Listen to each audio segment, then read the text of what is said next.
Hindenburg research की report आने के बाद अडानी ग्रुप के बाद अगर किसी को सबसे ज़्यादा नुकसान हुआ है तो वह है LIC। रिपोर्ट सामने आने के बाद LIC के शेयर भी 10% से ज़्यादा गिर चुके हैं।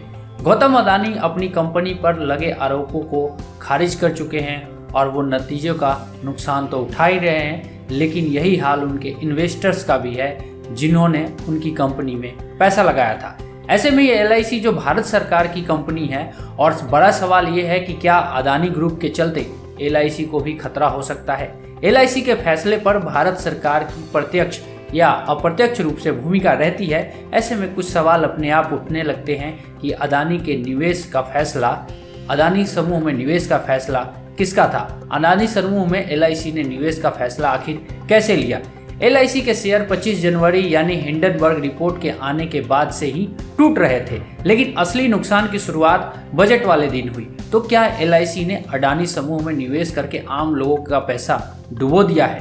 तो LIC ने 30 जनवरी को ट्वीट करके बताया कि 31 दिसंबर 2022 तक अडानी ग्रुप में उसके 35,000 करोड़ रुपए लगे थे और LIC की कुल मार्केट वैल्यू लगभग 41 लाख करोड़ रुपए की है। मतलब कि ये अडानी समूह में किया गया निवेश उसकी कुल कीमत का 1% ही है, जिसका बाजार मूल्य 27 जनवरी को शेयर मार्केट बंद होने के वक्त तक 56,000 करोड़ रुपए से ऊपर था। मतलब कि LIC का कहना था कि अडानी का शेयर खरीदकर वो करीब 26,000 करोड़ रुपए के फायदे में है। ये आंकड़े 27 जनवरी तक के ही थे, जबकि न्यू इंडियन एक्सप्रेस की एक रिपोर्ट के मुताबिक अडानी ग्रुप में LIC का निवेश मूल्य 24 जनवरी को 81,000 करोड़ रुपए था, जो कि 2 फरवरी यानी गुरुवार को 43,000 करोड़ रुपए ही रह गया था। लेकिन यह दावा बिल्कुल ही निराधार है कि अडानी में पैसे लगाकर LIC डूबने के कगार पर है, क्योंकि हमने आपको पहले ही बताया है कि LIC की वैल्यू 41 लाख करोड़ रुपए है, जिसमें से LIC ने केवल 35,000 करोड़ रुपए ही